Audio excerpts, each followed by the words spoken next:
language, what I'll do is, we have time till 1 o'clock. We have time till 1 o'clock with us. So there are two ways to explain. One is, let me explain you the complete paragraph, language-wise. And the other is, let me just take your question, doubts and explain you in depth even then. Question types only? What is your preference? Question types? Was it an easy one? Was it an easy one? Not a tough one? Really? Okay, let's discuss the questions only then. Today it's a single passage.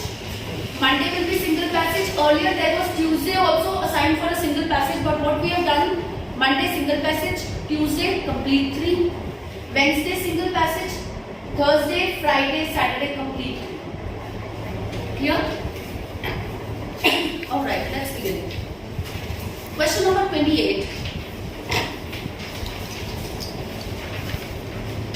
Yes, the rate at which languages are becoming extinct has increased. Who has this answer as wrong? The answer is yes. आपने false लिखा है? You're not given. No, no लिखा है, not given. No. Who else has written it as no? Suman. Who else? Not given किसने लिखा है? Sure? Good. Okay. The rate at which languages are becoming extinct. Extinct मतलब गायब होना. Almost means खत्म हो रहे हैं. या हो गए हैं खत्म. Endangered means खत्म हो रहे हैं, खतरे में हैं. Extinct means खत्म हो चुके हैं. ठीक है? Extinct. Got the point? सुमन इसका मीनिंग पता था आपको पहले? Extinct का आपको जो कि अगर आपको ये मीनिंग नहीं पता इसी वजह से आपका आंसर गलत है. ठीक है? अब इसका आंसर आप देखो. In the first, you can say first major paragraph. Bold वाला नहीं. लेकिन take there is nothing unusual about a single language dying. इसमें कोई भी अजीब बात नहीं है कि एक सिंगल लैंग्वेज अगर खत्म हो रही है, इसके बारे में कोई अजीब नहीं है. लैंग्वेजेस खत्म हो जाती हैं. इतनी सारी लैंग्वेजेस हैं देश में, वर्ल्ड में, सॉरी. और अगर एक लैंग्वेज अगर खत्म हो भी जाएगी, what problem will be there? There will be no problem in that. So communities have come and gone throughout histories. Communities means लोगों की जातियां. ठीक है? अब हम क्या है? We are a community means people. ठीक है? कम्युनिटीज जातियां आती जाती रहती हैं. हिस्ट्री में ऐसा बहुत बार हुआ कि कम्युनिटीज यानी जातियां आई हैं और गई हैं. लोग आए हैं और गए हैं. And with them their language, और उनके साथ उनकी लैंग्वेज भी खत्म हो जाती है. अब आदि मानव के टाइम की लैंग्वेज आज के टाइम में आपको ऑलमोस्ट एक्सटिंक्ट ही मिलेगी. एक्सटिंक्ट मिलेगी, right? Clear? But what is happening today is extra ordinary. लेकिन आज के टाइम में जो हो रहा है वो एक्स्ट्रा ऑर्डिनरी है. मीन्स कुछ अलग ही है, समथिंग कुछ हटके. ठीक है? जज by the standards of the past. और पुराने टाइम से उसको हम क्या कर रहे हैं? जज कर रहे हैं. अगर पहले तो ऐसा नहीं होता था, अब ऐसा होता है. पहले तो ऐसा नहीं होता था और अब ऐसा होता है. हम जजमेंट कर रहे हैं हर जगह. ठीक है? किसके बारे में? Language. It is language extinction on massive scale. Language extinction हो रही है बहुत ज्यादा लेवल पे. लैंग्वेज बहुत ज्यादा लेवल पे अब खत्म होती जा रही है. खासतौर रीजन क्या है? Single global language is the major reason. English single language को ज्यादा एक्सेप्ट हो रहा है आजकल. मतलब ज्यादा एक्सेप्टेंस हो रही है, जिसकी वजह से हमारी खुद की जो मदर टंग है या अदर लैंग्वेजेस है वो एक्सटिंक्ट होती जा रही है. ठीक है? यहाँ तो फिर भी हम इतना नहीं, हम जितना सिटीज में, कंट्री साइड्स में हम लोग इतना नहीं सोचते. हम अपनी लैंग्वेज को प्रेफरेंस देते हैं. बट अगर आप सिटीज में जाओ तो लोग आपको ज्यादातर इंग्लिश में बात करते हुए मिलेंगे. आप मॉल में एंटर करो, आपको एक छोटा सा बच्चा मिलेगा, उसके पेरेंट्स में yes बेटा, what do you want? Come on, tell me. No, don't do that. They have their accents on top, and we will find it very different over here. But yes, this is the trend in the city. वहाँ अगर कोई English में बात नहीं कर रहा और ज्यादा हिंदी में या अपनी मदर टंग में अगर बात कर, they find it a shame. Although it's nothing to be about shameful about, but yes, languages are on the verge of extinction. अब कितनी आए आप पंजाबी बोल के राजी हैं? हम लैंग्वेज बोलेंगे बावली, हरियाणवी. अब इस लॉट में नहीं हो, but I had a lot. मेरे पास ऐसा लॉट था, we used to speak their like, हर एक की अपनी लैंग्वेज है. They speak it that way. Clear? So they, यहाँ पे हम प्राउड है फिर भी कंट्री साइड एरिया में, बट शहरों में they prefer speaking in English in order to show themselves up to date and modern. So this is all because of acceptance of a global language. People are losing their language. Extinct हो रही है उनकी languages. तो यहाँ पे उसने बोला जो लैंग्वेजेस हैं बेटे सुमन और ज्योति मास लेवल पे एक्सटिंक्ट हो रही है। सच है ये बात? Next is 29. Who has doubt in 29? Answer is no. Okay, many of you have, but that's wrong. You're right. Research on the subject. Yeah, please answer.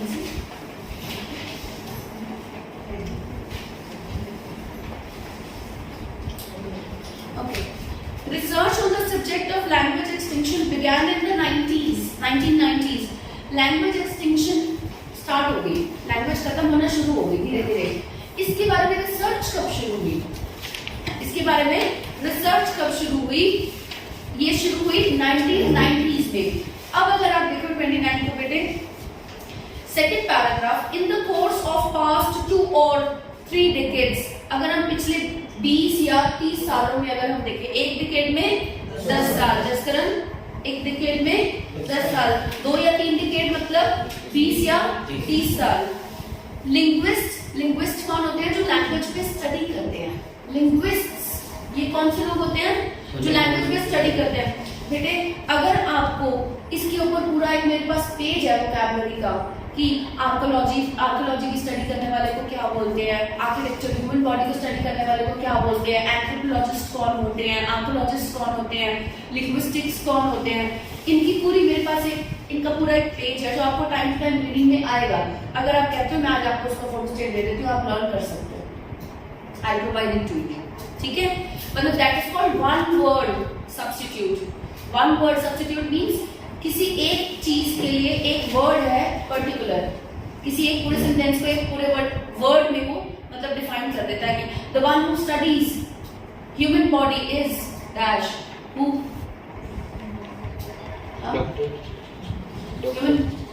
Doctor. Anthropologist कौन होते हैं? जो ह्यूमन बॉडी की डेड बॉडीज को study करते हैं वो कौन होते हैं? रिमेन्स को एंथ्रोपोलॉजिस्ट होते हैं। आर्कियोलॉजिस्ट क्या होते हैं? जो पुरानी बिल्डिंग्स के जो स्ट्रक्चर्स होते हैं, जो उनकी मतलब पुराने जो किले होते हैं दब गए हैं, खत्म हो गए हैं, या फिर मतलब बहुत पुराने डिकेड होते हैं, उनकी स्टडी को स्टडी करने वाले आर्कियोलॉजिस्ट, ठीक है? आर्किटेक्ट्स कौन होते हैं? जो बिल्डिंग्स का नक्शा बनाते हैं। इस तरीके से इनकी टर्म्स आपको पता होने चाहिए, कल को एग्जाम में आ जाए तो आपको प्रॉब्लम ना आए, राइट? इसी तरह लिंग्विस्ट्स कौन होते हैं? जो लैंग्वेज को स्टडी करते हैं, उस पर रिसर्च करते हैं। All over the world have been gathering comparative data. पूरी दुनिया के लिंग्विस्ट क्या कर रहे हैं? गैदर कर रहे हैं, यानी डेटा को इकट्ठा कर रहे हैं। कब से? अभी वो हमें टाइम नहीं दिया, ठीक है? देन इफ अगर आप यहाँ देखो, इसमें आपको कहोगे कि मैम इसका आंसर नॉट गिवन करें, यहाँ तो ये दिया ही नहीं हुआ, ठीक है? बिगैन इन 1990s। अब उसने यहाँ पे कब बिगिन हुआ? ये बात उसने किया 20 या 30 साल पहले, ठीक है? अब 20 साल पहले देखें तो 2000, 30 साल पहले देखें तो 1990। लेकिन जब ये रीडिंग बनी है, ठीक है, I think this book is somewhere dated to 2002 और 3। अब ये क्वेश्चन इस पे डिपेंड कर रहा है कि रीडिंग कब की है आईएलटीएस के स्टॉप पे, ठीक है? यानी उसके प्रेजेंस की बात तो की हुई है। अब बात सारी आ जाती है कि अगर करंट, अब आप क्या करोगे? पीछे करंट को देखोगे। कुछ पिछले पैराग्राफ के अंदर कहीं पे भी दिया हुआ, according to the best estimate there are some 6000 languages. कुछ इसमें से डाई हो रही है, नेक्स्ट सेंचुरी में कुछ डाई हो जाएगी। 3000 लैंग्वेजेस इन 1200 मंथ्स में डाई हो जाएंगी। On an average there is a language die उसके in the world of every. Okay, how do we know? हमें कैसे पता लग रहा है? We need to draw the conclusion. आगे दे रखा है, देखो बेटे, 1999 सर्वे शोज दैट 1999 का एक सर्वे है। अब यानी 1999 में कोई सर्वे हुआ, अगर लैंग्वेज के ऊपर एक सर्वे हो गया था, यानी अगर आप उससे भी पहले कुछ साल पहले ये चीज स्टार्ट हुई होगी, ठीक है, कुछ डिकेड्स पहले स्टार्ट हुई होगी। सो समवेयर डाउन, लेकिन फिर भी इतना डाइसीनेस है because we are not given the accurate, फिर भी मेरे पास कुछ, let's read it once again and we have to draw some conclusion. Same conclusion, if a language has less than 100 speakers, it is not likely to last very long. The 1990 survey shows that 97% of the world languages is spoken by just 4% of the people. देखो बेटे, इसमें clarity कहीं पे भी नहीं है. This answer can even go in not given, but क्योंकि ये रीडिंग कब की है, इज इट प्रेजेंट पब्लिश्ड, उस पर डिपेंड करेगा कि पब्लिशमेंट इसकी कब की है। ठीक है, अब जो हमारे पास रीडिंग्स आती हैं वो पब्लिशमेंट तो नहीं आती, हमारे पास कभी भी नहीं आती। ठीक है, तो आप इसका एस्टिमेट लगा के 1999 में एक सर्वे हुआ था। ठीक है, एक सर्वे, अब जरूरी तो नहीं है कि पिछला सर्वे कब हुआ, 80s में भी हो सकता है, 70s में भी हो सकता है, और you keep it as not given, not आप इसको not given, आप इसको not given,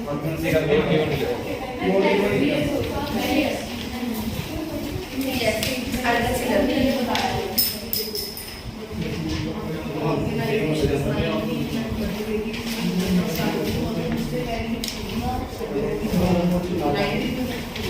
बिल्कुल बिल्कुल, अगर आप इसके आगे पैराग्राफ्स में जाते हो, you still find a logic, आप इससे लॉजिक नहीं ले सकते।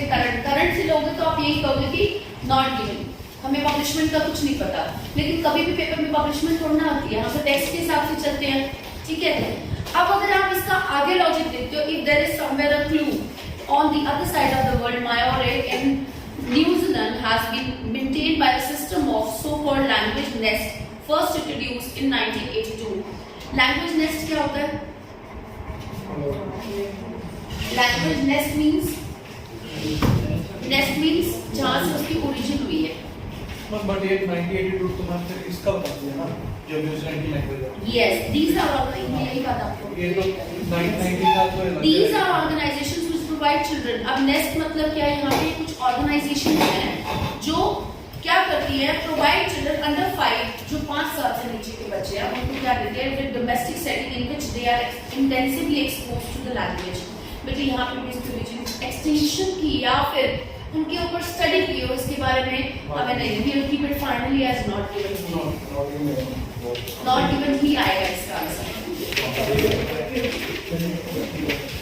ठीक है, क्योंकि हमें ओरिजिन दी हुई है कहीं पे भी, we have not been given origin anywhere, we have not been given origin anywhere। अगर origin दी होती, वहाँ पे उसने जो बोला, ये past 2-3 decades में उसने बोला कि 1999 में 1999 एक सर्वे था जिसमें ये पता लग रहा था कितनी लैंग्वेजेस कितने % लोगों से बोले जाते हैं, वहाँ पे भी उसकी एक्सटेंशन नहीं, लेकिन उसने कहा रिसर्च मीन सर्वे। अब एक सर्वे 1999 में सामने आया, उससे पास्ट हम गिने 20 से 30 डिकेड्स, इससे पीछे 20 से 30 साल, सॉरी, इससे पीछे 20 से 30 साल पहले हम जाएं या करंट डेट से 20 से 30 साल पहले हम जाएं, ये बात हमें क्लियर नहीं होती। लेकिन अगर आप इसमें एक कंसेप्ट फॉलो करो जो मैंने आपको बताया हुआ, main point, supporting point, example और कंक्लूजन, अगर उसको फॉलो करते हैं तो हमें क्या लगेगा, अभी बाकी ऐसे फिर मुंह पे आने वाला है व्हाई। अगर हम main point, supporting point, example और कंक्लूजन वाली बात से चले तो इसका मेन पॉइंट क्या है कि पिछले 5 डिकेड्स में कंपैरेटिव डेटा वो गैदर कर रहे हैं। ठीक है, if they find a language with just a few speakers left and nobody is bothering to pass the language on the children, they conclude that language is bound to die out। extinction की बात हो रही है, वो language die out हो जाती है अगर आगे के generations में pass out नहीं होती, and we have to draw the same conclusion of the same language। जिस language में 100 speakers से कम हो, वो language भी खत्म हो ही जाएगी। ठीक है, it is not likely to last very long। एक सर्वे ने ये बताया कि इतने, अच्छा, यानी सारी बात इससे रिलेटेड चल रही है, एक्सटिंक्शन की, तो सर्वे भी इससे रिलेटेड है। अगर सर्वे से रिलेटेड है, मेन पॉइंट और conclusion, main point first line और लास्ट लाइन अगर आप रिलेट करते हो तो नॉट गिवन खत्म हो जाता है।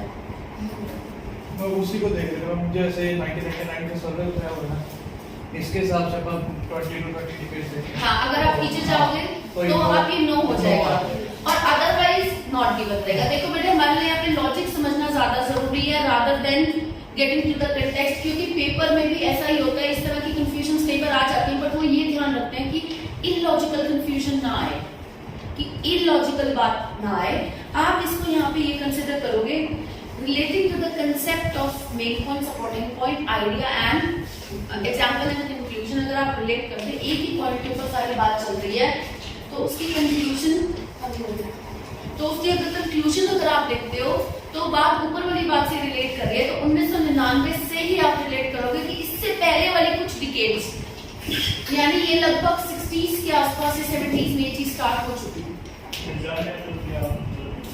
एग्जाम में वही मैं कह रही हूँ, एग्जाम में they will never give you very illogical statement. वो कहीं ना कहीं कोशिश करेंगे आपको वो लिंक दे ही देंगे, ठीक है। these readings, these IELTS tests that we have are quite old, ठीक है, और ये सब फॉलो करते हैं because this is the latest material, last material that we get। Latest आता है हमारे पास जो कैम्ब्रिज की तरफ से हर कुछ टाइम में एक बुक आती है, वो हम आपको वैसे भी यहाँ करवाते हैं 11 नंबर, 12 नंबर, 13 नंबर, 14, 15, अब 16 भी आ गया, 15 तक मैं आपको प्रोवाइड कर रही हूँ ऑलरेडी। 16 अभी आया है, it has been launched in the market and it will be with us very soon. IOP and British Council they will send us the books very soon about it, ठीक है। 15 तक तो मैं आपको यहाँ प्रोविजन दे ही रही हूँ। सो उसके अकॉर्डिंग की एग्जाम्स आते हैं 11 to 15, 16, ये आपका लेटेस्ट वर्जन रहता है। तो वो ध्यान रखते हैं कि जो ट्रिक है वो मतलब बड़े अच्छे से उसको कॉशियसली इसमें रखें ताकि बच्चे इसको क्वेश्चन ना उठाए इसके ऊपर कल को कि क्वेश्चन ही गलत आया, वो आपको आगे ना करें इस चीज को, ठीक है, क्लियर। सो आप इसमें लॉजिक समझ लिया आपने, नॉट गिवन कब आएगा और नो कब आएगा। नो इसलिए आएगा क्योंकि अगर हम इसके यहाँ पे 99 के साथ अगर हम कंपेयर कर रहे हैं तो पिछले 20 या 30 साल पहले, 2 या 3 डिकेड्स मींस 20 या 30 साल पहले, तो ये आंसर हो जाएगा नो। अगर हम ये देखते हैं कि हमें ओरिजिनल पॉइंट नहीं दिया हुआ, हम रिलेट कर रहे हैं बात को, तो नॉट, ठीक है। आपको लॉजिक समझना है, क्लियर, इजी, ओके, परफेक्ट।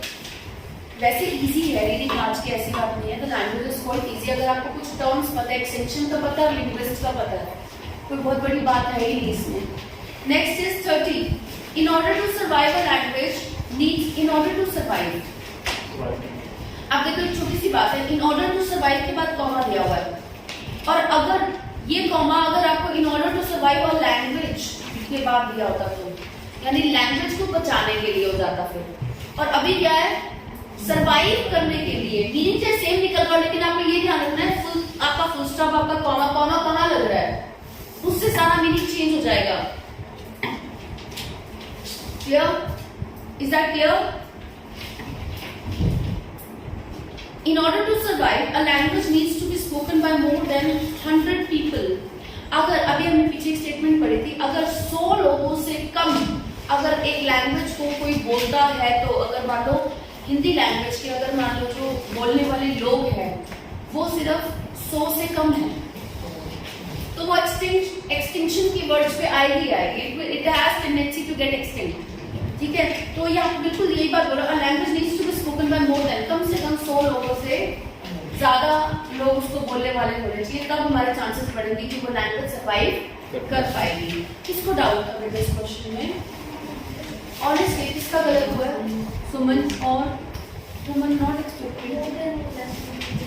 देखो मैंने आपको बोला था मीनिंग से होना चाहिए, मैं बार बार आपको एक चीज बोलती हूँ, आपने कोई भी क्वेश्चन करना उसकी मीनिंग की गहराई में जाना है, सिनोनिम्स में नहीं जाना। आपको मोर देन और लेस देन से कोई कंफ्यूजन नहीं होनी चाहिए, इस चीज को आप बार बार समझ लो, तभी आपकी रीडिंग पावर होगी बेटे। नहीं तो रीडिंग अगर टाइम बचाना है, तो अगर आपके मोर और लेस की कंफ्यूजन में अगर आप कंफ्यूज हो रहे हो, it's a waste to even attempt any reading over here. देखो बेटे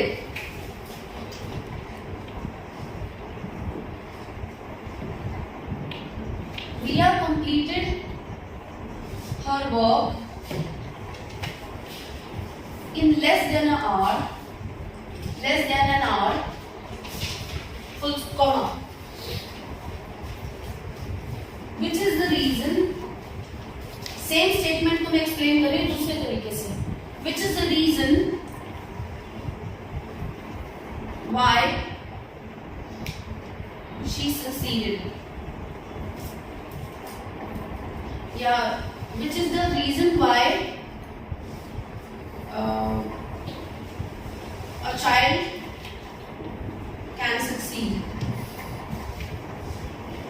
ठीक है, ये आपको यहाँ स्टेटमेंट मिली हुई है, टेक्स्ट है। अब मैं इससे आपको क्वेश्चन जनरेट कर रही हूँ। In order to succeed,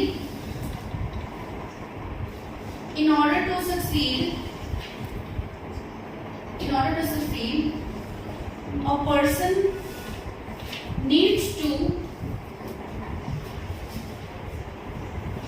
study sorry, need to complete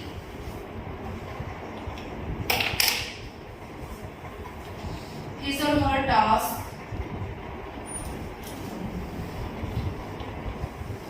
in more than a span of half an hour but less than one.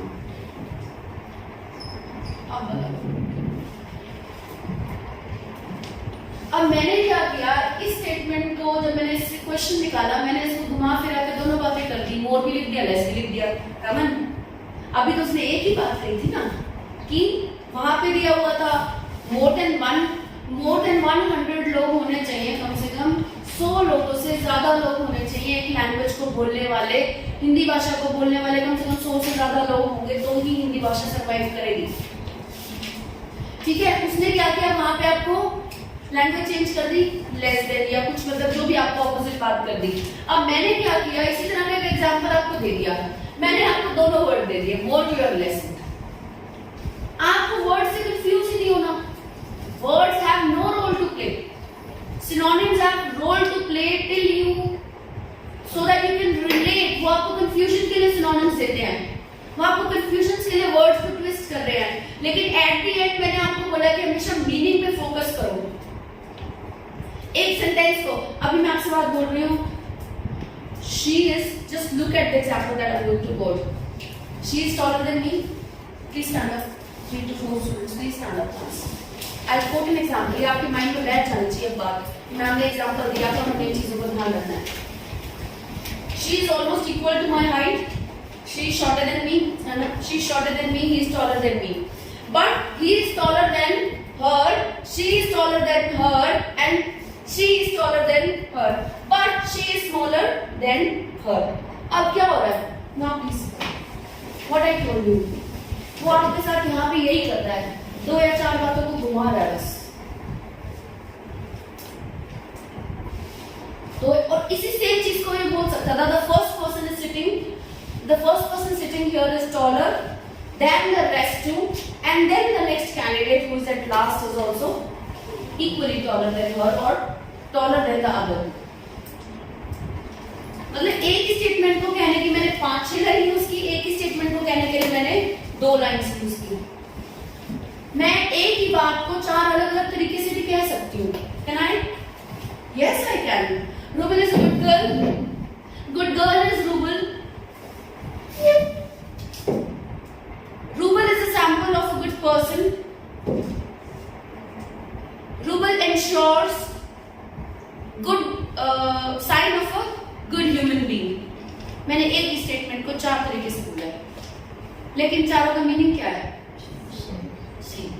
आपने इस कंसेप्ट को अपना माइंड में रखना है। रीडिंग सारी की सारी इसी पे घूम रही है, वो आपको सिनोनिम देंगे, वो आपको लैंग्वेज को एक तरीके से मतलब यूज करके फिर दूसरे तरीके से एक ही सेंटेंस को 4 अलग अलग तरीके से भी कह के वो आपको कंफ्यूज करने की कोशिश करेंगे। आपने सिर्फ और सिर्फ उसके मीनिंग पे फोकस करना है। अब in order to succeed a person needs to complete his or her task in more than a span of half an hour. आधे घंटे से ज्यादा होना चाहिए वो टाइम, लेकिन 1 घंटे से कम। अब यहाँ जो बात किया कि 1 घंटे से कम उसने काम मतलब कम टाइम में 1 घंटे से कम टाइम में उसने अपना काम कंप्लीट कर रहे थे, इसीलिए वो सक्सीड हो पाई। यानी सक्सीड होने के लिए, सक्सेसफुल होने के लिए काम को 1 घंटे से कम में खत्म करना होगा। अब आपकी 1 घंटे से कम वाली सिचुएशन तो पूरी हो रही है ना, यहाँ पे मीनिंग तो निकल रहा है ना, आधे घंटे से ज्यादा। अब आप कहते हो हम आधे घंटे ज्यादा की कोई बात ही नहीं की यहाँ पे, मान लिया ठीक है। लेकिन मैंने आपको बताया था, आपने ये नहीं देखना कि आपका कंटेंट कितना % क्या दिया हुआ है। 50% ये बात की मैम, मेरे से जो बात की थी उसने 50% कर रखी है, 50% कोई और बात भी जोड़ रखी है बीच में। अरे आपका मीनिंग 100% निकल रहा है, नहीं निकल रहा है इसमें से? आपका मीनिंग तो निकल रहा है ना, less than an our, less than an our and more than half. अब यहाँ मोर देन हाफ है, लेकिन यहाँ पे सिर्फ लेस देन एन आवर की बात हो रही है। उसने आपको जो क्वेश्चन पूछा है लेस देन एन आवर तो होना चाहिए ना। और अगर मैं इसको और आसान कर देती हूँ, ये स्टेटमेंट में ऊपर डाल देती हूँ, आपको पेपर में जो क्वेश्चन आएगा ना वो इस तरीके से आएगा। यहाँ पे आपको दे देंगे वो in less than an hour in, आप देखना, इन, देखो मैंने सेम चीज यहाँ लिखी है, मोर than a span of half an hour but less than an hour. ठीक है, क्लियर? मैंने यहाँ से आर के आगे से मैंने कॉमा हटा दिया क्योंकि यहाँ बट आ चुका है और मैंने यहाँ पे कॉमा लगा दिया which is the reason why. Yes, please install it. ठीक है, अब यहाँ देखो, अब मैंने यहाँ पे चेंज कर दी स्टेटमेंट, मैंने यहाँ पे कर दिया इन less than an hour, या मैं कर दूं 1 hour चेंज करने के लिए। थोड़ी सी कंफ्यूजन करते हैं वो, मैंने यहाँ तो 2 स्टेटमेंट दे रखी है उसने, यहाँ तो 2 स्टेटमेंट दे रखे हैं, more than half an our होना चाहिए, लेस देन एन आवर। अब मुझे आप एक बात बताओ, ये छोटा अंडा है और ये बड़ा अंडा है तो दोनों अंडे,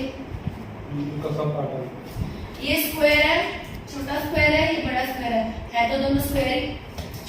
अब यानी मेरा कहने का मतलब है वहां पे आपका जो टाइम है, आपका जो टाइम है वो 1 घंटे से कम ही है ना, आधा घंटा जो है आपका वो 1 घंटे से कम है, और 1 घंटे से कम जो टाइम है वो 1 घंटे से वैसे ही कम है। उसमें नॉट हो सकता है क्योंकि उसमें एंगेजमेंट भी होता है ना, तो दूसरी सिचुएशन में उसमें चांसेस आपके जा सकते हैं, इसीलिए मैंने चेंज कर दिया ताकि कंफ्यूजन ना रहे माइंड में। इमीडिएटली मैंने चेंज कर दिया to give you a clear example. अक्सर यहाँ पे आपको स्टेटमेंट डबल दी होगी, जब आपको यहाँ पे कंटेंट ज्यादा दे रखा है, दोनों बातें करके और यहाँ पे एक ही बात करके आपका मीनिंग निकल रहा है, ठीक है, तो आप ट्रू या फॉल्स में से लोगे।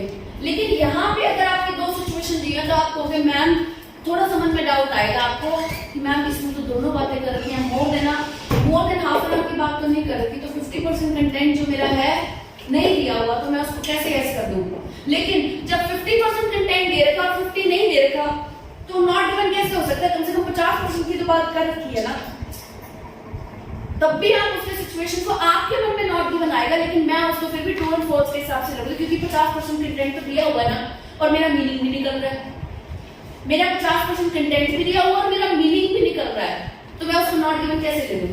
नॉट गिवन तो वही होता है जो है ही नहीं, जिसकी बात ही नहीं कर रखी। नॉट गिवन तो वही चीज होती है ना जिसकी बात ही नहीं कर रखी, बात भी कर रखी है, जो मुझसे पूछा गया उसकी पार्ट की बात कर रखी है, दूसरा एक और एक्स्ट्रा पार्ट दे रखा है उसी के बीच में। Santosh stand up, stand up, stand up. I want to talk to both of them. I want to talk to both of them. ठीक है, लेकिन क्वेश्चन के अंदर दिया हुआ है Ritika ma'am wanted to talk to ज्योति, मैंने दोनों के साथ बात करनी है, लेकिन अब इसमें क्वेश्चन के अंदर संतोष के साथ बात ना करने की बात दे रखी है ही नहीं उसमें कि मुझे इससे बात करनी है नहीं करनी, लेकिन इससे बात करने की बात तो कर रखी है ना। जब मेरा 50% कंटेंट दे रखा है और मेरा मीनिंग भी निकल रहा है, मैं उस क्वेश्चन को मैं नॉट गिवन कैसे कर लूं? लाइव एग्जांपल इसलिए दे रही हूं क्योंकि बोर्ड पे आपको बात किससे भी कंफ्यूज करेगी चाहे, लेकिन ये चीज कंफ्यूज नहीं करेगी। मुझे दोनों से बात करनी है, मैंने स्टेटमेंट में लिखा, अब मैं कहती हूँ मुझे ज्योति से बात करनी है। क्वेश्चन में दिया है Ritika ma'am wants to talk to Jyoti, बेटे रितिका मैम ने पहले चाहे दोनों से बात करनी थी, लेकिन रितिका मैम ने सिर्फ ज्योति से बात करनी है, ये बात दी हुई है ना 50%, मैम दूसरा पार्ट नहीं दे रखा। अगर ओनली दे रखा है मैम फॉल्स होगा। हाँ, अगर ओनली दे रखा है, सिर्फ रितिका मैम ने सिर्फ ज्योति के साथ ही बात करनी है, ऐसा नहीं है, रितिका मैम ने दोनों के साथ बात करनी है, तो आंसर फॉल्स हो जाएगा। Are you getting my concept now? Yes ma'am. बेटे true false not given, real example से अगर समझोगे तो अच्छे रहोगे। पेपर के अंदर बहुत ज्यादा कंफ्यूजन आती है, लेकिन अगर मैं आपको बार बार कह रही हूँ मीनिंग और 50% कंटेंट वाला पैटर्न अगर आप समझ जाते हो, मैं आपको बार बार, अभी जब मैंने ये बात यहाँ बोली थी 2 अंडे हैं तो अंडे, यानी 2 स्क्वायर्स हैं तो स्क्वायर्स, मेरा कहने का मतलब ये था कि बात तो नहीं बदल रही ना, मीनिंग तो नहीं बदल रहा ना, मीनिंग तो सेम निकल रहा है ना कि ये अंडे हैं और ये स्क्वायर है, आपका मीनिंग तो चेंज नहीं हो रहा था ना। जब आपका मीनिंग निकल रहा है, 50% बात की हुई है, तो आप कैसे उसको नॉट गिवन ले सकते हो? नॉट गिवन तो वो होता है ना अंडा है, ना स्क्वायर है, ना ज्योति है, ना संतोष है। बाकी किसी और की हो रही है। Is this clear? Yes, ma'am. Very good. That makes me happy. Okay, so in order to survive, a language needs to be spoken by more than 100 people. और वहां पे उसने दिया हुआ है and we have to draw the same conclusion. हमें same conclusion मतलब same conclusion किसके लिए लिखी है बेटे उसने?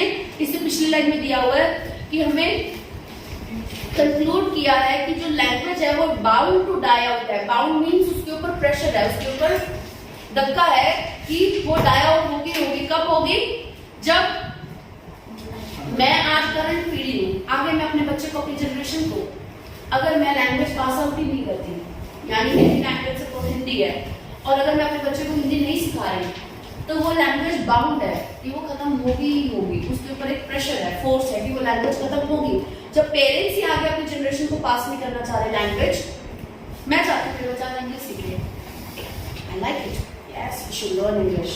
He should be super.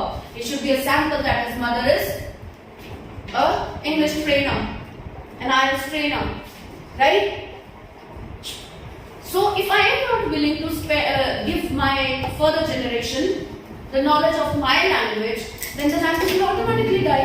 ये तो obvious ही बात है। लेकिन अगर मैं चाहूंगी नहीं, मेरे बच्चे को मदर टंग भी आनी चाहिए और लैंग्वेजेस भी आनी चाहिए, जिस कल्चर में रह रहा है वो कल्चर का, हिंदी है, पंजाबी, हरियाणा पंजाब हमारा इकट्ठा चलता है। अगर हरियाणवी भी आनी चाहिए, पंजाबी भी आनी चाहिए और हिंदी भी आनी चाहिए और इंग्लिश भी आनी चाहिए। अगर मैं एज ए पेरेंट अपने जनरेशन को आगे पास ऑन कर रही हूँ, तो ही मेरा बच्चा इस चीज को आगे सीख पाएगा। तो रीजन क्या है? इसने दो रीजन बताया है। एक रीजन बताया, कंक्लूड किया कि जनरेशन अगर आगे पास ऑन नहीं, जनरेशन को अगर आगे लैंग्वेज पास ऑन नहीं की जाएगी तो वो लैंग्वेज डाई आउट हो जाएगी, एक। और दूसरा सेम कंक्लूजन मतलब कि लैंग्वेज डाई आउट होगी कब? जब उसके स्पीकर जो है वो लेस देन 100 है, मीन 100 लोगों से कम है। तो एक लैंग्वेज डाई आउट नहीं होगी जब 100 लोगों से ज्यादा लोग उसको बोलने वाले होंगे। समझ आई बेटा? ठीक है, आप समझ आ गई? Good. I hope I am explaining in depth, it is making you clear. Next 31. Who has doubt in 31? Just tell me. Certain parts of the world are more vulnerable than others to language extinction. दुनिया के कुछ parts, कुछ हिस्से ऐसे हैं जो ज्यादा vulnerable हैं। Vulnerable means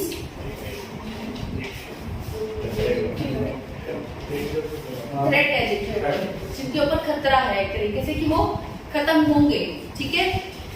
Than others to language extinction, और बजाय कि doubts clear? Sure, but it will help you to जाना, okay? A language needs to be spoken by, vulnerable than others to language extinction.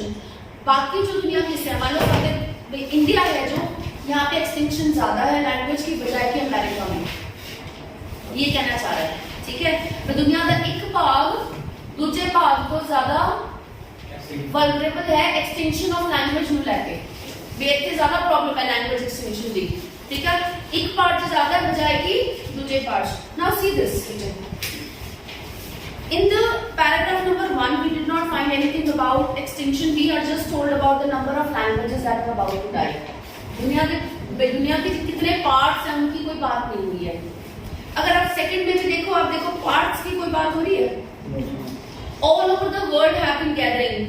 Linguists all over the world means linguist, language को पढ़ने वाले जो लोग हैं वो दुनिया में वो क्या कर रहे हैं? They are gathering data, means वो लैंग्वेज की जो मतलब कितनी कहाँ का एक्सटेंशन हो रही है उसकी डेटा को वो इकट्ठा कर रहे हैं।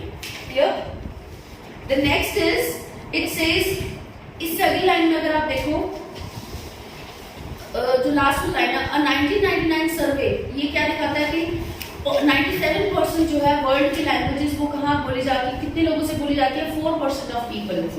तो लोगों के बोलने की बात हो रही है लैंग्वेज को, ना कि लैंग्वेज की एक्सटिंक्शन की। फिर आप अगले पैराग्राफ में देखो, it is too late to do anything to help many languages where the speakers are too few.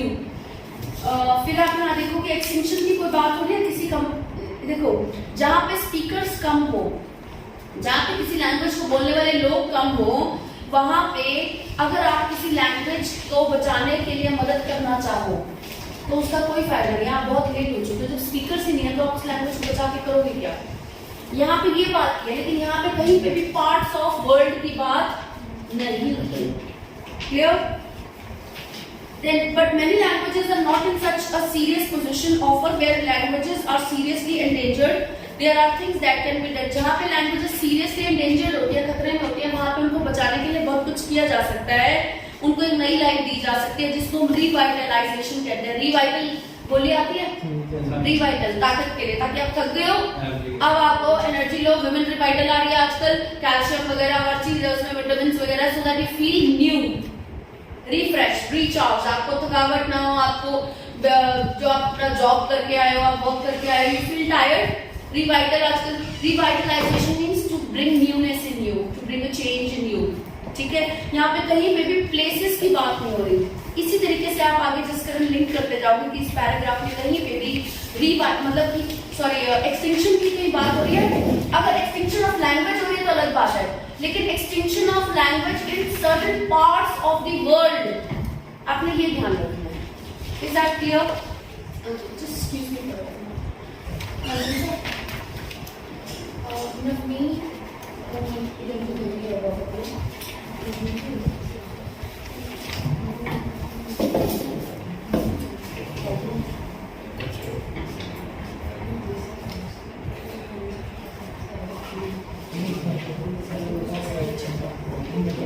पेश कल से आप भी कहाँ गया? चला गया?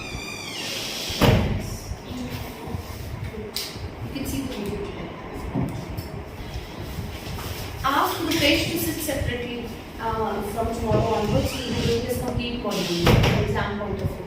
Please convey the message. Okay? तो आप इसी तरीके से जसकरण आगे सर्च करते जाओगे कि किस चीज को सर्च करेगा जसकरण? कि केड़ी चीज को सर्च करेगा आगे जाके? मैं भी तो देखना की समझ आया मतलब। अरे पता मेरे को भी देख के लगता है कि बच्चा समझ रहा है। But are you really listening to what I am saying? Certain parts of the world. Certain parts of the world. क्या? अरे क्या ना सुन रहा नहीं है? मैं वीडियो दिखा देना मम्मा मेरा की मेरे को तो प्रूफ है कि मैं पूछे सी ने दस्या ने देखो मैं कितने बढ़िया तरीके से समझाया फिर भी नहीं सुनया मैं भेज देना फिर ना क्यों रिजल्ट नहीं आया। ठीक है, ओके। सो इस तरीके से आप बेटे कोई भी बच्चा नॉट गिवन का आंसर जब ढूंढोगे तो आपने कोशिश करनी है जो क्वेश्चन का पार्ट उसने पूछा है कि certain parts of the world में एक्सटेंशन की बात हो रही है, आप वो वर्ड्स ढूंढते जाओगे कि एक्सटेंशन और लैंग्वेज जहाँ दिया हुआ है वहाँ पे वर्ल्ड के हिस्से दुनिया के भाग उनकी भी बात की हुई है तो वो आंसर आपका ट्रू फॉल्स में जाएगा, अदरवाइज नॉट गिवन है। श्योर? क्योंकि लैंग्वेज एक्सटेंशन की तो बात हर जगह ही चल रही है, लेकिन हमने इसको रिलेट किसके साथ करना है? दुनिया के कुछ हिस्सों में लैंग्वेज एक्सटेंशन ज्यादा है बजाय के दूसरे, तो वो बात आपको पूरी की पूरी सर्च करनी है। अगर उसके बारे में बात नहीं की और खाली लैंग्वेज एक्सटेंशन की बात की हुई है then the answer will be wrong. It will just be a fluke. तुक्का होगा वो। Okay. Next is 32. Who has it wrong? 32. Good. Saving language should be the major concern of any small community whose language is under threat. अगर किसी की language अगर under threat है means खतरे में है, ठीक है? Community means एक एरिया के कुछ रहने वाले लोग हो गए मान लो, ठीक है? अभी आप इनक्रेडिबल्स की कम्युनिटी हो, यहाँ पे आते हो मीन्स इनक्रेडिबल्स की जनता, इनक्रेडिबल्स के लोग, पीपल, ठीक है? तो कम्युनिटी बहुत सारे लोग आते जाते रहते हैं। कम्युनिटी को क्या है? जब एक set of one set of people is classified, उसको मतलब एक नाम दे दिया जाता है तो वो उस चीज की कम्युनिटी बन जाती है, ठीक है? फतेहाबाद की कम्युनिटी, फतेहाबाद के लोग कास्ट वगैरह से नहीं होता कि कम्युनिटी में नहीं, वैसे कास्ट बेस नहीं होता, ये जाति मैंने बोला तो था उस समय, लेकिन आपको मैं क्लैरिफाई कर रही हूँ कि अब फतेहाबाद की कम्युनिटी मींस फतेहाबाद के लोग, इनक्रेडिबल्स की कम्युनिटी मींस इनक्रेडिबल्स के लोग, कम्युनिटी मींस वहां के लोग, जनता, ग्रुप ऑफ पीपल। क्लियर? तो वो कह रहे हैं कि अगर आपको किसी लैंग्वेज को बचाना, सेविंग लैंग्वेज को बचाना मेजर कंसर्न होना चाहिए। शुड बी मींस पंकज ध्यान रखना राइटिंग टास्क में भी आज गलती है आपने, मिलिट्री कैन बी फाउंडेशन लिखा हुआ है, can not be foundation, should not be foundation आना था, बहुत बड़ा मतलब एरर था ये। तो लैंग्वेज को बचाना, saving language should be the major concern. वो एक मेजर कंसर्न होना चाहिए, मीन्स हमारा मेन ध्यान होना चाहिए। आपकी लैंग्वेज को बचाना आपका मेन ध्यान होना चाहिए, आपका मेन फोकस होना चाहिए, ठीक है।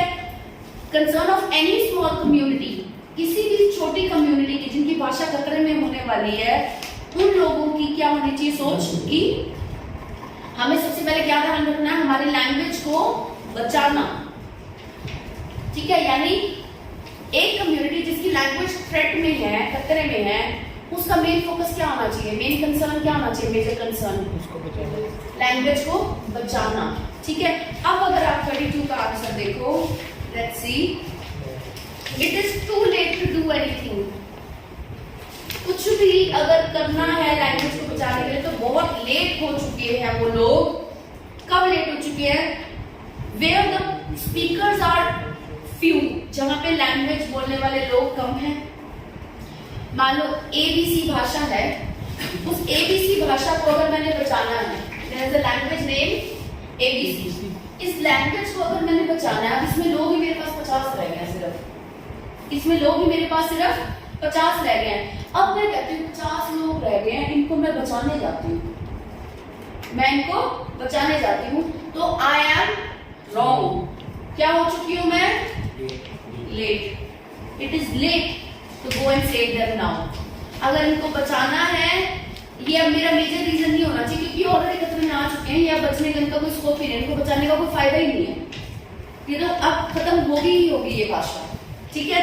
It is late to do anything to help many languages where the speakers are few और टू ओल्ड, जहाँ पे स्पीकर्स या तो बहुत बूढ़े हो, मतलब बहुत ज्यादा एजेड लोग हो इसमें, या बहुत कम लोग हो।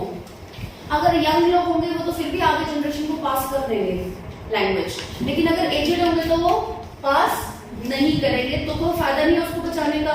और जिसमें लोग बहुत कम है उस लैंग्वेज को बोलने वाले, उनको तब भी बचाने का कोई फायदा नहीं, हम बहुत लेट हो चुके हैं। अगर बचाना था तो तब बचाना था जब कम से कम 100+ होते लोग उसको बोलने वाले, या उसमें कुछ यूथ होगा, ठीक है।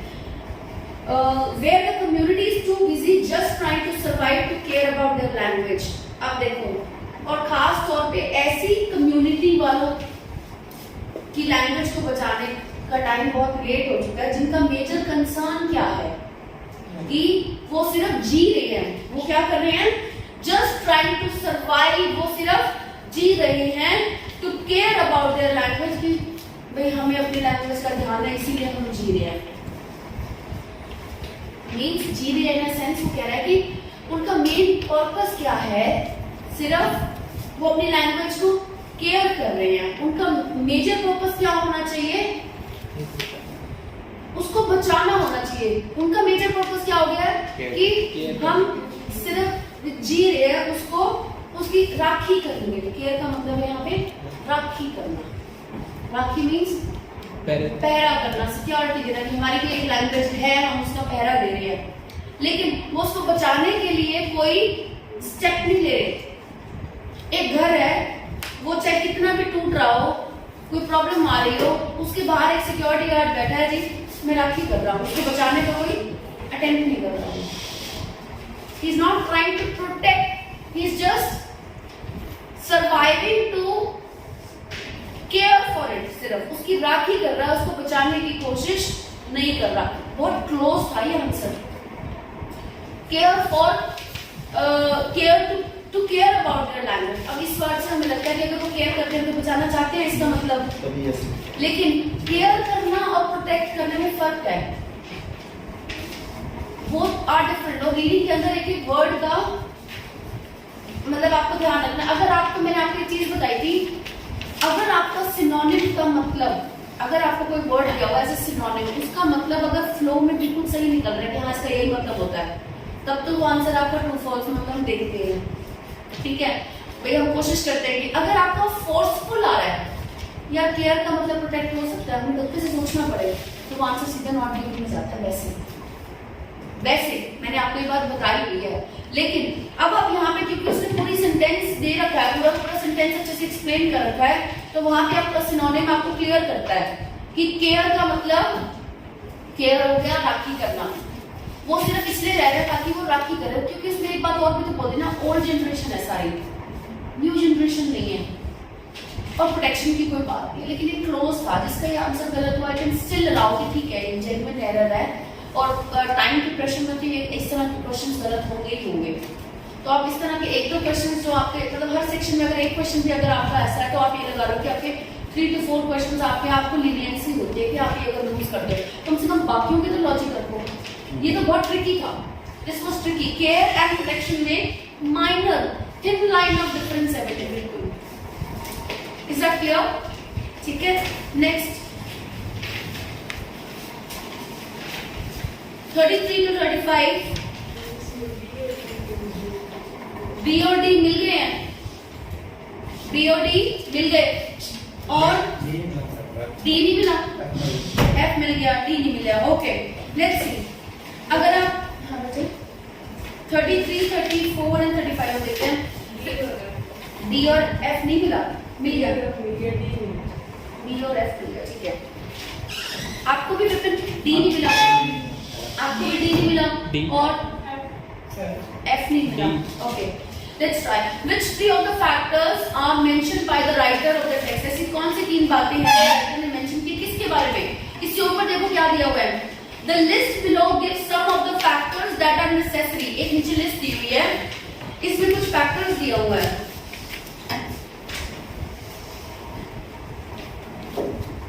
ये फैक्टर्स किसके लिए जरूरी हैं? They are necessary to assist. Assist means मदद करना, हेल्प करना, ठीक है। The revitalisation of a language, एक लैंग्वेज को न्यू बनाने में ऐसे कौन से फैक्टर्स हैं जो मदद करते हैं एक लैंग्वेज को नया बनाने में? रिवाइटलाइज करना मींस न्यू बनाना। इससे पहले रिवाइटलाइज का मतलब किसको नहीं पता था? ऑनेस्टली टेल मी, किसका मतलब? Revitalise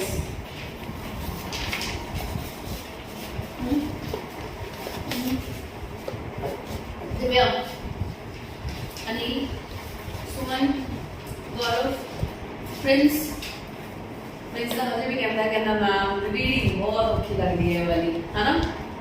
okay, did you know the meaning? Yes ma'am, तो मैं मैडम जरा आइडिया आ गया सी? मैंने पता नहीं थी, मैं मैडम को पूछ लिया। What about you? पता था? Ajay, honestly, Chanchal, revitalise, did you know? पढ़ के पता लग गया या मैं दस उसके बाद पता लग गया? गुड, ठीक है। बिकॉज बेटे देखो, अगर एक्सटेंशन वर्ड नहीं पता, एक्सटेंशन वर्ड पता आपको कब पढ़ते हैं? जब हम होते हैं क्लास 6, 7, 8 में ये चीज़ आने लग जाती है। एंडेंजर्ड साइंस में, एंडेंजर्ड स्पीशीज, सोशल साइंस में भी होती है, और साइंस में भी जब आपका फ्लोरा फौना का थ्योरी पे भी अगर कोई टॉपिक आ गया, बाय चांस प्लांट्स से रिलेटेड या एनिमल्स का, तो बाय चांस स्पीशीज का आ गया, 9th में तो है ही है ये चीज़ें, biology is a factor. But SST वगैरह में 6, 7, 8 में 7, 8 में बेसिकली ये कंपल्शन है, क्लियर? सो ऐसे कौन से 3 फैक्टर हैं? रिवाइटलाइजेशन हमने अभी कहाँ पढ़ी है, देखो इन पैराग्राफ नंबर 3 के बाद भी अगर हम आगे देखें, रिवाइटलाइजेशन प्रोसेस की बात जो है उससे नीचे स्टार्ट हो। Once a community realizes that its language is in danger, एक कम्युनिटी को यानी एक ग्रुप ऑफ लोगों को जब पता लग जाता है कि उनकी कम्युनिटी प्रॉब्लम में है, ठीक है, it can start to introduce measures which can genuinely revitalize, वो तरीके शुरू कर सकती है कि जिससे उनकी लैंग्वेज दोबारा से रिवाइटलाइज हो जाए, मींस नहीं हो जाए। यानी यहाँ से पता लग रहा है कि आगे वो बात करने वाला है कि ऐसे कौन से फैक्टर्स हैं जो रिवाइटलाइजेशन में हेल्प करेंगे। पहला, आप यहाँ से रीड करना स्टार्ट कर दो, community itself must want to save its language. सबसे पहले तो कम्युनिटी खुद अपनी लैंग्वेज को बचाना चाहे, मस्ट मींस कंपल्सरी है कि वो बचाना चाहेगी तो ही बच पाएगी। पहला, the culture of which is a part must need to have a respect for minority language, ठीक है। उस लैंग्वेज का जो कल्चर है, उस लैंग्वेज का जो कल्चर है, it is a part must need to have a respect for minority, उनके माइंड में रिस्पेक्ट होनी चाहिए माइनॉरिटी लैंग्वेजेस के लिए। जैसे अब असम के अंदर कुछ ऐसी लैंग्वेजेस है, असम के लोग की माइनॉरिटी में काफी हद तक लोग लेते हैं, ठीक है, उनकी लैंग्वेजेस को इतनी वैल्यू नहीं मिलती। अरुणाचल के लोग, अरुणाचल प्रदेश के, उनके माइंड में एक ही थॉट प्रोसेस है, वो ये सोचते हैं कि स्टोरी पाना बंद कर दो जसकरण, स्टोरी वगैरह तो नहीं पा रहे, बंद कर दे, ठीक है, कि मैं क्लास है ना, no ma'am. You are in the class, forget that, keep it inside बेटे, ठीक है। तो उन लोगों के माइंड में हमेशा ये रहता है, अरुणाचल प्रदेश और या आसाम वगैरह के लोग हैं, think that their language is a minority, कि तो जो कहते हैं कि हमारी जो जाति है ना वो माइनॉरिटी में आती है। माइनॉरिटी मीन्स बहुत कम परसेंट पे जिसको वैल्यू मिलती है। अब Sikh religion it's not a minority, लेकिन सिख के अंदर भी माइनॉरिटीज है, पिछड़ियां जातियां होती हैं, हिंदू में भी है, अपने यहाँ इंडिया में बहुत ज्यादा सिस्टम बना हुआ है, ठीक है। तो ऐसी लैंग्वेजेस होती है, कुछ लैंग्वेजेस को वैल्यू बिल्कुल कम दी जाती है, बहुत पिछड़ा हुआ माना जाता है, पीछे, ठीक है, राइट, बैकवर्ड माना जाता है, right. So somewhere down the lane ये इंडिया में सिस्टम्स है, कुछ और कंट्रीज में भी होंगे, that is the reason why it is end, but we are trying to overcome this now, ये होना नहीं चाहिए, राइट, क्लियर। तो वो कह रहे हैं कि रिस्पेक्ट होनी चाहिए सबसे पहले माइनॉरिटी लैंग्वेजेस की। अब फर्स्ट पॉइंट अगर आप इसमें से उठा के देखो, the existence of related languages, existence की कोई बात नहीं कर रहा अभी हम आगे जाएंगे, देखते जाएंगे। Support from the indigenous population, indigenous means indigenous products कौन से होते हैं, गांधी जी ने कहा था इंडिजीनियस प्रोडक्ट खादी यूज करना चाहिए, यानी आपकी इंडिजीनियस मीन्स इंडिया नहीं है, इंडिजीनियस मीन्स आपके देश का अंदर का, या आपके लोकल, देश का नहीं खाली, अब फतेहाबाद का एरिया है तो लोकल, मॉडल टाउन लोकल, मतलब लोकल प्रोडक्ट, लोकल जो वहां की पॉपुलेशन है उनका सपोर्ट होना बहुत जरूरी है। ये तो इजीली मिल गया, ठीक है। There needs to be funding to support courses, अब फंडिंग होनी चाहिए ताकि वो कोर्सेज को सपोर्ट करें। कोर्सेज किस चीज के, लैंग्वेज को सिखाने के, ठीक है। मटेरियल्स एंड टीचर्स, मटेरियल भी होना चाहिए, बच्चों को क्या पढ़ाया जाए, टीचर्स भी होने चाहिए उस लैंग्वेज को पढ़ाने के लिए।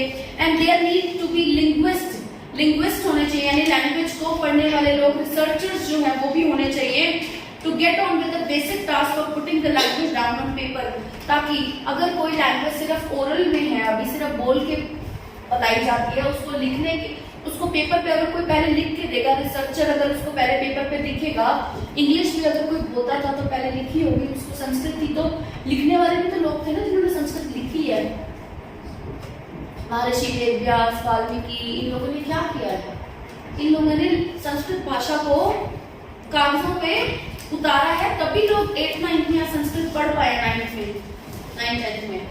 सिमिलरली पंजाबी, किसी ने उड़ा अड़ा लिखा होगा तभी बच्चों ने उसको पढ़ना शुरू किया होगा, राइट। तो वो कह रहे हैं कि हमारे पास लिंग्विस्ट यानी रिसर्चर्स भी होने चाहिए जो लैंग्वेज को पेपर के ऊपर उतारे, तभी वो आगे जाके पेपर को, उस लैंग्वेज को बच्चे पढ़ पाएंगे। दैट द बॉटम लाइन, यानी अब bottom line means getting the language documented, सबसे लास्ट स्टेप होता है कि लैंग्वेज को डॉक्यूमेंटेड करना, रिकॉर्ड में लाना। डॉक्यूमेंट मीन्स पेपर की फॉर्म में, रिकॉर्ड मीन्स कि हर जगह किताबों में जुड़ जाए, लिखी जाए, ठीक है। एनालाइज, और उनको परखा जाए, एनालाइज करना मीन्स परखना कि उसमें कुछ गलती है नहीं है, उसको चेक किया जाए और फिर उसको फाइनली राइट डाउन किया जाए। ये सब काम कौन करेंगे, लिंग्विस्ट। लिंग्विस्ट कौन है, रिसर्चर्स ऑफ लैंग्वेज, यस। अब people must be able to read and write, लोग खुद भी उसको पढ़ने और लिखने लायक होने चाहिए, क्षमता होनी चाहिए। अगर यहाँ लैंग्वेज किसी को समझानी है और वो पढ़ भी नहीं सकता और लिख भी नहीं सकता, उसको एबीसीडी नहीं पता, मैं इसको रीडिंग करा सकती हूँ। पढ़ने लिखने के लायक मीन्स बेसिक नॉलेज एक लैंग्वेज की होनी चाहिए, तभी हम उसको कर सकते हैं। या उसको कोई ऐसी लैंग्वेज आती हो जिसमें हम उसको इस लैंग्वेज को ट्रांसलेट करके बता सके। हिंदी लिखना भी अगर किसी को आता होगा ना, हिंदी लिखना और बोलना आता होगा तो ही मैं इंग्लिश की बात हिंदी में आपको जैसे अब समझा रही तो ही आप समझ पा रहे हो। अगर हिंदी भी ना आती होती तो कम से कम कोई एक language apart from which is common for people, लिखने और बोलने की क्षमता अगर उसमें होगी तो ही हम किसी और भाषा को लोगों को सिखा सकते हैं। Is that clear?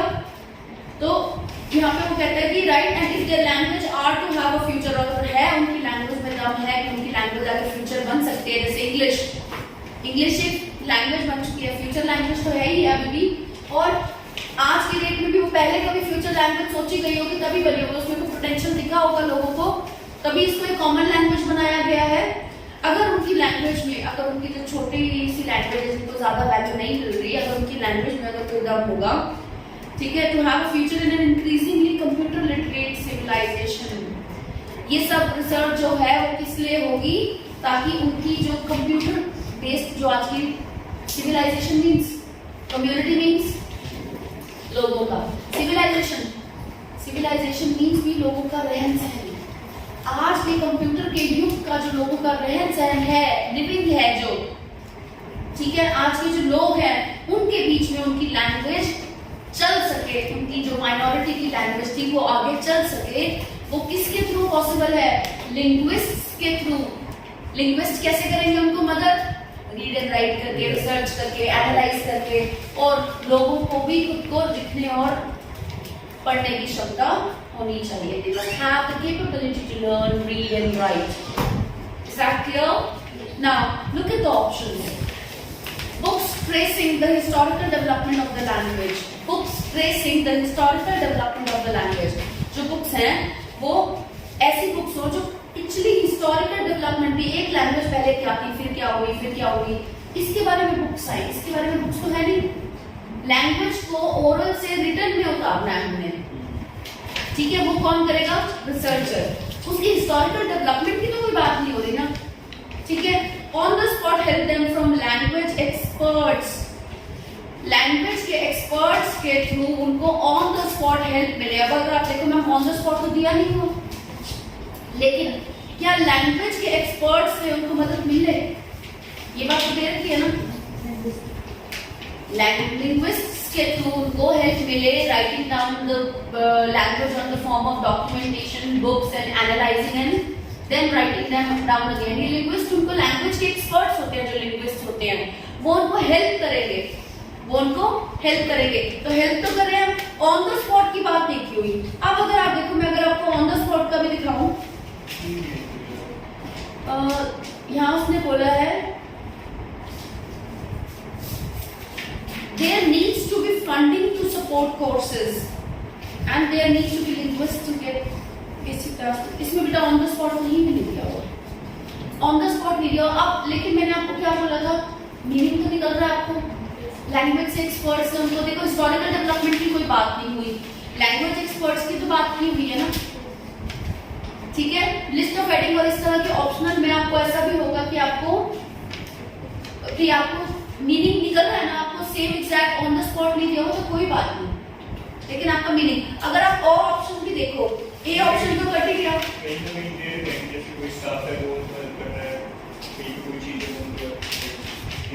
हाँ इस चीज को मतलब इमेजिनरी रिलेट कर सकते हो कि मतलब आपको हेल्प मिल रही है जब आपको चाहिए हेल्प तो आपको मिल रही है, वो एक इमेजिनेशन है। लेकिन कहीं पे भी मतलब रिटर्न में नहीं है, तो वही मैं कह रही हूँ मीनिंग तो निकल ही रहा है, हम रिलेट तो कर पा रहे हैं, लेकिन एग्जैक्ट वर्डिंग नहीं दी हुई तो इससे घबराना नहीं है। आपने ऑप्शन एलिमिनेट करने की, कौन सा ऑप्शन नहीं आएगा, उसके बाद कौन सा ऑप्शन बच जाता है, वही ऑप्शन हमारा आंसर है, वो बेस्ट रिलेट कर रहा है, ठीक है।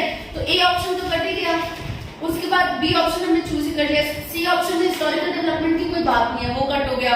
अगर आप डी को आप ये सोचते हो कि मैम एक बार ना हाफ ऑफ ले लेते हैं, एक बार हम हाफ ऑफ ले लेते हैं, अगर आपने हाफ ऑफ भी ले लिया कि मैम ऑन द स्पॉट की बात नहीं की, लैंग्वेज एक्सपर्ट की बात की, तो आप इस ऑप्शन को कंसीडर कर लोगे कि एक बार चांसेस है कि ऑप्शन रहेगा हमारे पास। फिर आप आगे जाओ, a range of speakers of different ages, different age के स्पीकर्स की कोई बात हुई है, अलग अलग एज के, youth, old, elder, medium age, कोई बात नहीं हो रही, राइट। ऑप्शन एलिमिनेटेड, निकल गया। Formal education procedures, formal education procedure क्या होता है? रीड एंड राइट की कैपेबिलिटी होनी चाहिए, बुक्स पे होना चाहिए, मटेरियल रिटन होना चाहिए, सारा कुछ आपके पास, ये फॉर्मल प्रोसीजर यही है ना। इनफॉर्मल क्या प्रोसीजर होगा?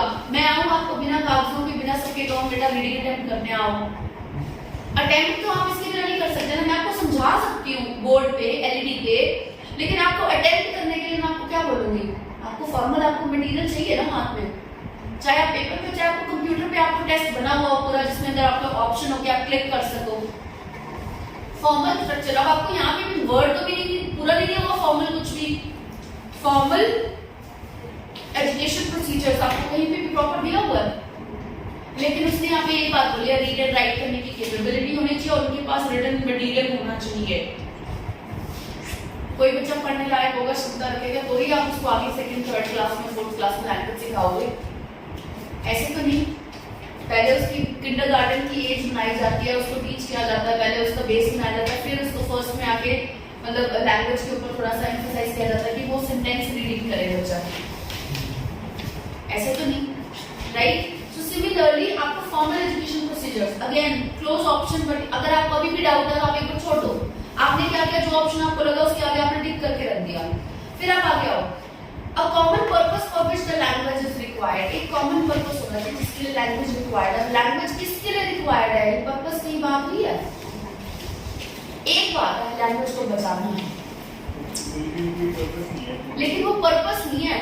इसने फीचर्स पूछे, ऐसे कौन से फीचर्स हैं, ऐसे कौन से फीचर्स हैं जो इस पेन को खत्म होने से रोक सकते हैं। इसमें आप इंक डालते रहो, एक फीचर, इसका दूसरा फीचर, इसको आप ओपन करके ना छोड़ो, ये तो इसकी निब सूख जाएगी। अगर आप ऐसे छोड़ दोगे तो ये खत्म होगा ही होगा, आज नहीं 10 दिन में। जब कितने भी इंक डालो इसकी निब इतनी हार्ड हो जाएगी उसकी वाली चलना बंद कर जाएगा, ठीक है? इसको आप ओपन करने से, अगर आप ओपन नहीं करके रखोगे तो ये बच जाएगा, फीचर है ये, इसको हेल्प करता है इसको बचाने में, ठीक है? इंक एंड हाँ, तीसरा ऑप्शन ये है किसी को चलाओ ही ना, राइट? बट चांसेस है कि उससे फिर भी डेड होने के चांसेस उसमें भी बढ़ जाते हैं। दोनों बातें, लाइक आपको फीचर्स देने हैं, वहां पे कहीं आपको पर्पस तो नहीं बात की हुई पूरे पैराग्राफ में। पूरे पैराग्राफ में क्या चल रहा है, फीचर्स जो मदद करेंगे एक लैंग्वेज को बचाने में। तो ये ऑप्शन भी आपका इसलिए कट हो जाएगा। बेटे जो आप अभी आप रिस्पॉन्ड कर रहे हो, अगर आप इस सोच से चलने लग जाते हो कि आप मीनिंग से चल रहे हो, तो आपके आंसर, अब मैं आपको बार बार कहूंगी, यहाँ पे पंकज आता है जो बच्चा, वो 25 से 26 क्वेश्चन करता है एक घंटे में। 25-26 क्वेश्चन में से उसके लगभग मतलब आप ऐसे लगा लो कि एक आधा क्वेश्चन बाय चांस गलत हो गया तो हो जाए, बाकी उसके सारे आंसर। अब मैम ऐसे चलती तो नहीं बात, कम से कम 30 क्वेश्चन आप यहाँ करोगे तो पेपर में गारंटेड होगा कि आपका 30 क्वेश्चन सही होंगे, तो गारंटेड होगा कि आपके पेपर में कभी 5.5 कभी नहीं आएंगे। 27 प्लस आपको चलना है, और 27 प्लस में आपके चांसेस स्ट्रॉन्ग हो जाते हैं कि you will be able to clear your exam, but not 100%, that हो सकता है। 30 अगर आपके यहाँ रेगुलर आ रहा है तो आप बेटे कभी भी आप फेल नहीं करोगे, दिस इज माय एक्सपीरियंस। आप रीडिंग में कभी फेल नहीं करोगे अगर आपके यहाँ रेगुलर 30 नंबर आ रहे हैं, ठीक है? तो मैं आपको ये कह रही हूँ, घर पे प्रैक्टिस करते हो ना, आप ये कोशिश करो एक बार मेरे लॉजिक क्लियर हो। ये आपको जो एक पैसेज की क्लास रखी जाती है इसलिए रखी जाती है कि आपके लॉजिक क्लियर कर रहे हैं। हमने हर रोज 3-3 पैसेज कराएंगे तो हम डिस्कशन जब लेते हैं तो इतनी डेप्थ में नहीं ले सकते। आपके लॉजिक अगर क्लियर हो गया, आपकी एक्यूरेसी बढ़ने लग रही, टाइम मैनेजमेंट उसके बाद की बात है, ठीक है? आपको लॉजिक आज मैंने सैंपल दिया, छोटी बात एक एग्जांपल देके बात की, ट्रू फॉल्स नॉट गिवन, कहीं ना कहीं दिमाग में जाती है ना वो बात। जब आपका लॉजिक क्लियर हो गया, ऑटोमेटिक आपको धीरे धीरे आपकी प्रैक्टिस स्ट्रांग होती जाएगी, ठीक है? सो अब आपने क्या किया, इसमें एलिमिनेट किया, मींस जो ऑप्शन आपको क्लोज लगा उसको टिक कर लिया, जो ऑप्शन आपको एक्यूरेट लगा उसको भी टिक कर लिया। जो ऑप्शन, अगर इसमें एक ऑप्शन तो एक्यूरेट है, 2 ऑप्शन क्लोज थे और बाकी ऑप्शन एलिमिनेट हो रहे थे, मींस वो तो है ही नहीं, तो जो नहीं है वो काट दिए, और जो क्लोज और एक्यूरेट ऑप्शन है वो आपका फाइनल आंसर है। Is that clear? आप अगर तो मैम डायरेक्ट आंसर मिले और हम उसको मार्क करेंगे सिर्फ, जैसे कि आपको बी ऑप्शन मिला, आपको सारे ऑप्शन ऐसे नहीं मिलेंगे मल्टीपल चॉइस क्वेश्चन में कभी भी। उसके बेस पर अगर बैठे रहोगे तो आंसर कभी करेक्ट ही नहीं होंगे, फिर कंफ्यूज हो गया, आपको पता ये भी लगा देते हैं, ये भी लगा देते हैं, तो गलत जाता है। लेकिन जब आप अपने माइंड में ये कंसेप्ट डाल दोगे, कृतिका मैम ने बोला हुआ है कि हमें एक्यूरेट ऑप्शन और क्लोज ऑप्शन में से जो भी मिल जाए वही हमारे आंसर होंगे, और बाकी हमने ऑप्शंस रिमूव करते जा रहे हैं। जो हमारे इनअप्रोप्रिएट ऑप्शन है उनको हटाते जाओ, एप्रोप्रिएट ऑप्शन आपके सामने आते जाएंगे। Is that clear? एमसीक्यूज को सॉल्व करने का तरीका ही यही है। अब आप घर पे जब एमसीक्यूज ट्राई करोगे, आप कोशिश करना, एक बार टाइम मत देखो, एक बार ये देखो कम से कम मेरा आंसर सही आए। आंसर गलत आ रहा है यानी मेरा लॉजिक अभी भी खराब है, और जब तक लॉजिक सेट नहीं होता ना, जितने मर्जी पेपर दे देना, तुक्के ही लगेंगे पेपर पे, किसी दिन पास हो जाओगे, किसी दिन फेल हो जाओगे, किसी दिन पास हो जाओगे, किसी दिन फेल हो जाओगे। जिस दिन आपके लॉजिक क्लियर हो गए उस दिन आप कहोगे हाँ जी कोई चल, ठीक है? Is that clear? Now question number 36 to 40, किसका गलत है ये? 36 ओके। द रीजन इन विच, अब इसने क्या किया, A to F आपको मैच करना है। ऐसी कौन सी स्टेटमेंट है जो डिस्क्राइब कर रही है कि how a language was saved? The reason in which the language was spoken gain increase dependence.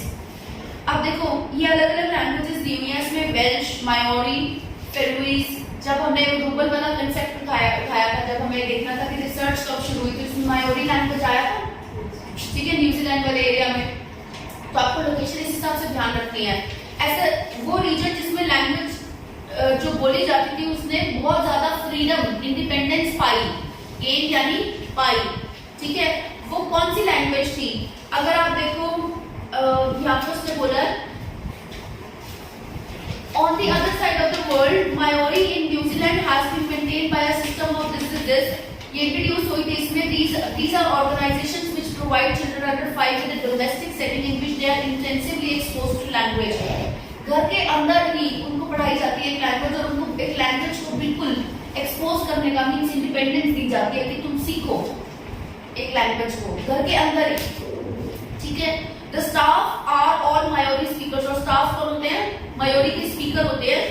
और अगर आप इसका कंसेप्ट उठाओ लास्ट की लाइन में से निकल रहा है, and when the reviving language is associated with the degree of political autonomy, जब ये लैंग्वेज रिवाइविंग मींस दोबारा से ट्रेंड में आ रही होगी, अपने आप को नया कर रही है ये लैंग्वेज, तो ये जब एसोसिएट की जाती है किसके साथ? Political autonomy means, political autonomy means इनको पॉलिटिकल पावर कितनी मिल रही है कि पॉलिटिकली मतलब एक पॉलिटिक्स वाले लोग कहते हैं इस लैंग्वेज को दबाओ, माइनॉरिटी में रखो इन लोगों को, इनकी इस लैंग्वेज को माइनॉरिटी में रखो, इस लैंग्वेज को दबा के रखो, ऊपर लूट देना।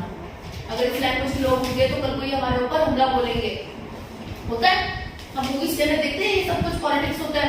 तो autonomy means power, political power के साथ जब हम इसको लिंक करते हैं, एसोसिएट करते हैं लैंग्वेज को, मायोरी की जो लैंग्वेज की बात हो रही है, the growth can be specially striking, growth बहुत ज्यादा है, स्ट्राइकिंग मींस बहुत ज्यादा है, यानी इनको पॉलिटिकल फ्रीडम, यानी उनको फ्रीडम काफी मिला हुआ पॉलिटिक्स की तरफ से, पॉलिटिक्स की तरफ से उनको फ्रीडम काफी मिला हुआ है। ये लैंग्वेज कितनों को मेरे बिना समझ आई? मेरे समझाने से पहले समझ आ गई थी। How many of you? 36 का समझ आया था Yogesh? Authority, autonomy,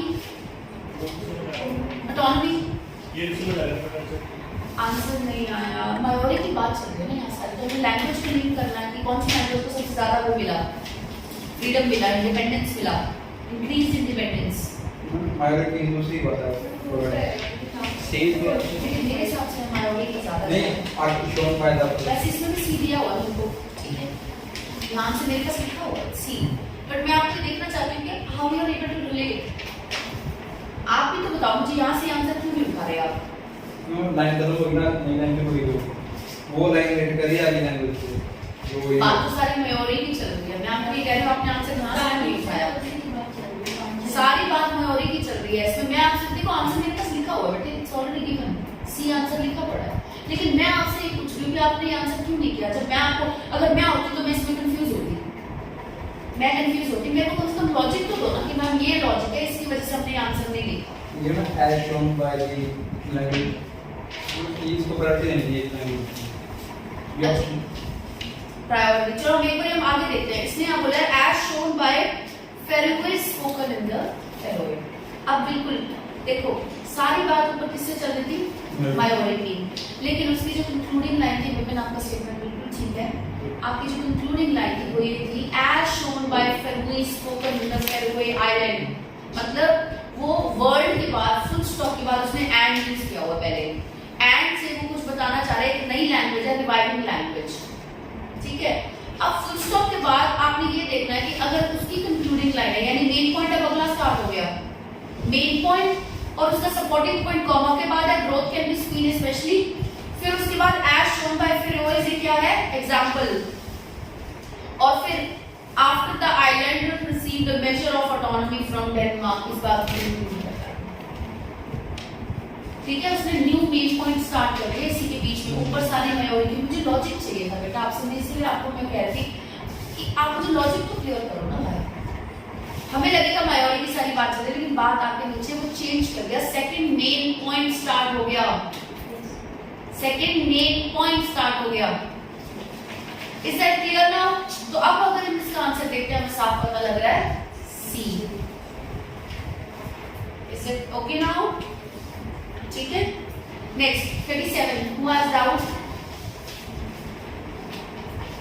37. Gaurav and okay, Vipin also.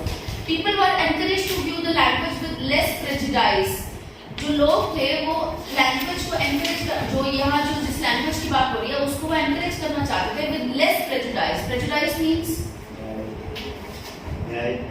हाँ न्याय. प्रेजुडाइज इट्स प्रेजुडाइज और न्याय मिलना और लीगल काइंड ऑफ. आप न्याय के साथ ही जोड़ लो चाहे ज्यादा, ठीक है, दैट विल बी बेटर. ठीक है. क्या प्रेजुडाइज का मतलब प्राउड होता है? Pride and proud.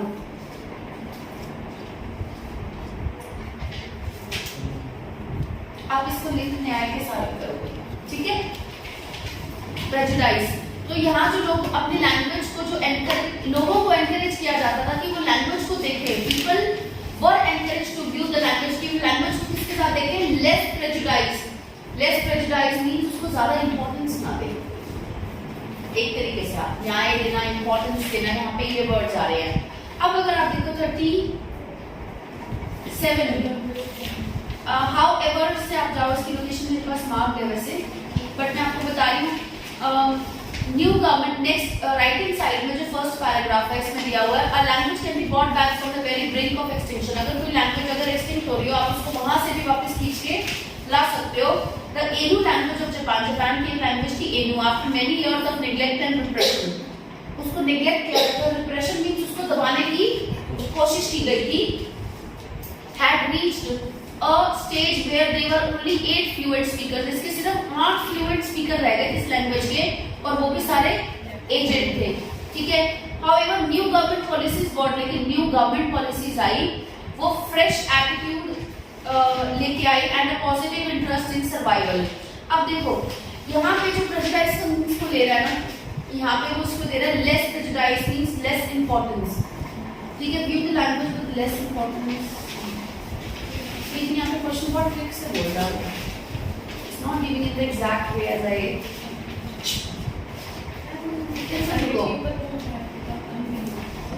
Prejudice, just get through the exact meaning once.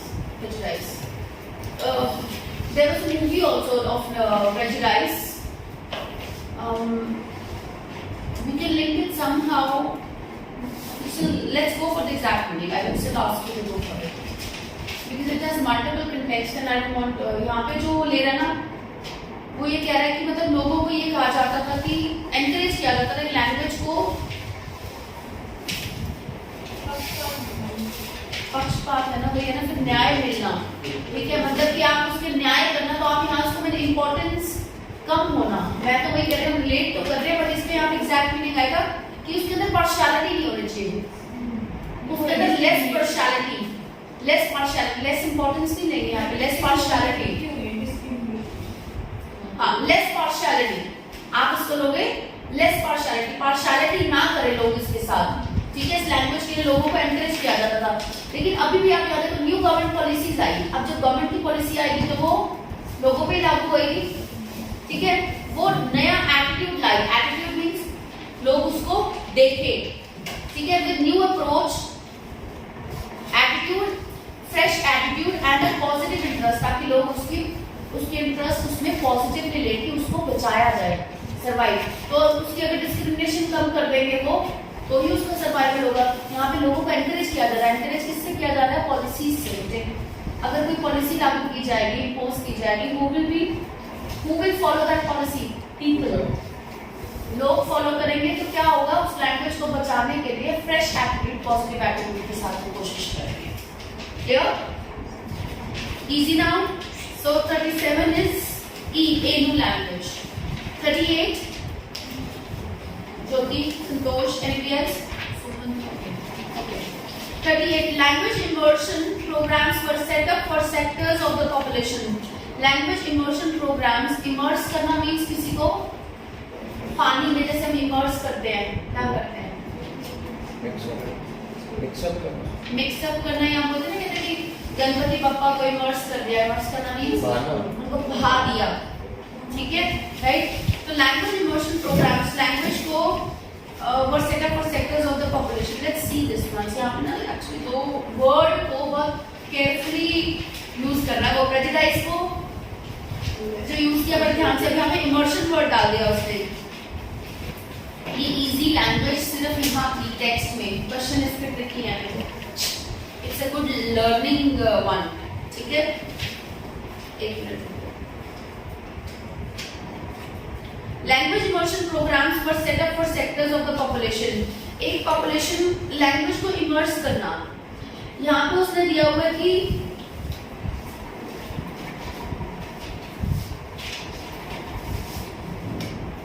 Generation wise को आगे बढ़ते रहेगा। लोकल कम्युनिटी की, हाँ यहाँ पे बात की है, बिल्कुल ठीक है। The hope is that children will keep their Maori skills alive after leaving the nest. बहा देने का मतलब क्या है यहाँ पे? अगर इमर्शन देखें तो आपको ये लगेगा कि इमर्स करना मीन्स बहाना, लेकिन हम उसको इस पे में नहीं ले रहे यहाँ पे, दैट वो बिल्कुल खत्म हो गई। उसके बाद हमें बहाने का मतलब है कि आगे फॉरवर्ड करना, किसको? जनरेशन को। हम बहाते हैं किसी चीज को, कहाँ जाएगा कि आगे जाए पानी के फ्लो में, ठीक है। किसी चीज को बहाते हैं, आपको पत्थर है, गंगा में जाते हैं, पत्थर डालते हैं, तो क्यों करते हैं उसको आगे? क्यों करते हैं? बहाना मीन्स उसको आगे तैराना, आगे जाके, ताकि वो आगे चले जाए। तो generation will keep their memory skills alive after leaving the nest and they all grow older, they will turn into become role models to new generation. वो आगे फॉरवर्ड कर रहे हैं, पास ऑन कर रहे हैं अपनी लैंग्वेज को, मयूरी लैंग्वेज को वो पास ऑन कर रहे हैं बेटे। इसमें कुछ ऑर्गेनाइजेशंस हैं जो सेट की गई है कि बच्चे घर के अंदर ही, डोमेस्टिक सेटिंग के अंदर ही लैंग्वेज को सीखे, स्कूलों में भी ना जाए, चाहे घर के अंदर ही एक लैंग्वेज को, अपनी लैंग्वेज को, जो लैंग्वेज कम हो गया उसको सीखे, ताकि आगे वाले जनरेशन को, पीढ़ियों को वो लैंग्वेज आगे इमर्स कर सके, बढ़ा सके, पास कर सके, फॉरवर्ड कर सके। Is that clear now? इसलिए क्वेश्चंस में ट्रिक खेला हुआ बेटे, क्वेश्चंस आर नॉट इजी, ठीक है। हर एक वर्ड के अंदर एक एक वोकैब, हर एक सेंटेंस में एक एक वोकैब आ रही है क्वेश्चन में।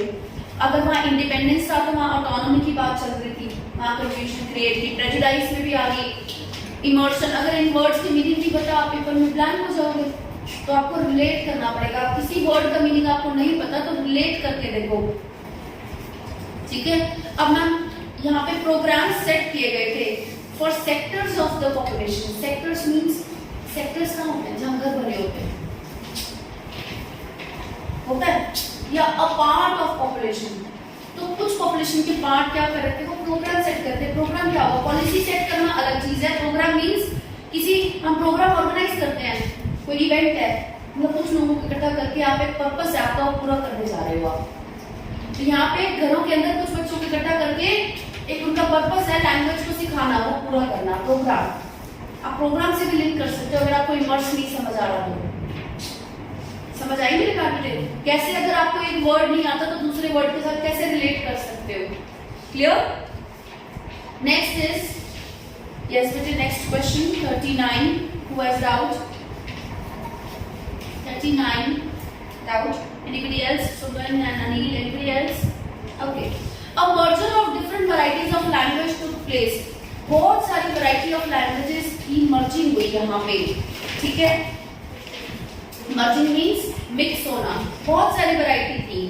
अब यहाँ पे उसने देखो left hand side, page number 85, left hand side उसने दिया हुआ है। The solution here was the creation in the 1980s of a unified written language for all these dialects. यहाँ पे आपकी लोकेशन स्टार्ट होती है। अगर आप इसको, मैं आपको यहाँ से आइडिया दे रही हूँ, लेकिन उससे पहले आप क्या करोगे? आप लैंग्वेज टू लैंग्वेज पढ़ रहे हैं, आपने मायूरी का पढ़ लिया, अब आप लैंग्वेज कौन सी यहाँ से पिक करोगे? स्विट्जरलैंड में रोमांच was facing a difficult situation, spoken in 5 very different dialects. अलग अलग तरीके से लैंग्वेज बोली जाती थी। डायलॉग्स उनके अलग थे, मतलब उसकी जो, मतलब कि जैसे वही बात है, एक ही लैंग्वेज में एक ही सेंटेंस को 5 अलग अलग तरीके से बोले जाना, ठीक है। Spoken in 5 different dialects with small and diminishing numbers as young people left their community for work in the German-speaking cities. वहाँ के जो लोग थे ना इस कम्युनिटी के, इस लैंग्वेज के, उनके जो यूथ था ना, वो जर्मन स्पीकिंग सिटीज में चला गया काम के लिए। तो उनकी लैंग्वेज को मतलब प्रॉब्लम आती कि लोग बहुत कम रह गए थे उसमें। The solution here was, solution ये था कि 1980 में ऑफ ए यूनिफाइड रिटन, वो चाहते थे कि जो हमारी लैंग्वेज है वो 4 अलग अलग या 5 अलग अलग डायलेक्ट्स में लिखी जाती है तरीकों से,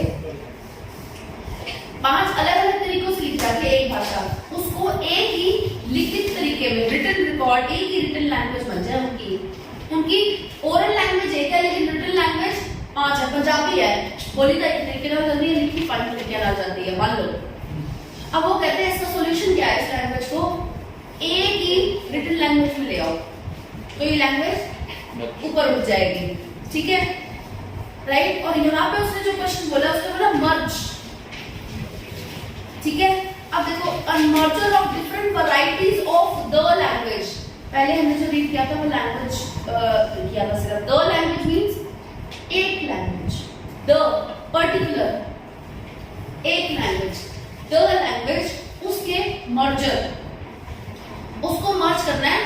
अब मर्जर ऑफ डिफरेंट वैरायटीज, एक ही लैंग्वेज द लैंग्वेज उसकी वैरायटीज है, कितनी है एक ही लैंग्वेज की 5, उनको मर्ज कर दो एक रिटन लैंग्वेज डायलेक्ट में। अब मिल गया answer, easy, that's very easy. 40 written samples of the language permitted its revitalization. उसके जो written samples थे, एक लैंग्वेज है उसके written samples थे जिन्होंने परमिट किया कि इस लैंग्वेज को हम रिवाइटलाइज कर सकते हैं, यानी हम लिंक कर सकते हैं। डाउट है इसमें Santosh? Okay, let's see paragraph number, page number 85, right hand side, second paragraph. अगर हम इससे पहले देखते बेटे हमारी लैंग्वेज हो रही है एनु, एनु की बात हम पढ़ चुके हैं तो हम इग्नोर कर देंगे। अब इसके बाद अगर हम आ रहे हैं नेक्स्ट है करुणा। यहाँ पे वो कहते हैं this language has been extinct for about a century, कम से कम 1 सेंचुरी यानी 100 सालों के लिए एक्सटिंक्ट हो गई थी लैंग्वेज, मतलब खत्म हो गई थी। But had been quite well documented, लेकिन इसको लिखा बहुत अच्छे से गया हुआ था, ठीक है। रिटन सैंपल्स थे इस लैंग्वेज के जिसकी वजह से ये 100 साल के बाद भी रेजुमिनेट हो गई थी, रिवाइटलाइज हो गई थी। और इसके बाद इसने so when a strong movement grew for its revival, जब एक ऐसा मूवमेंट आया जब लोग कहते थे कि इस लैंग्वेज को दोबारा से उठाओ, रिवाइव करो, मींस जिंदा करो, ठीक है। It was possible to reconstruct, इस लैंग्वेज को पॉसिबल था कि हम इसको दोबारा से रिकंस्ट्रक्ट कर सके यानी ला सके सामने। वो कैसे पॉसिबल था? उसके रिटन डॉक्यूमेंट्स की वजह से। Is it easy now? How was the class? Was it okay? Well understood? Good. Okay, now please pause that. Pause the video. Okay, what I want now, all of you will go for a break. अभी भी late हो गया।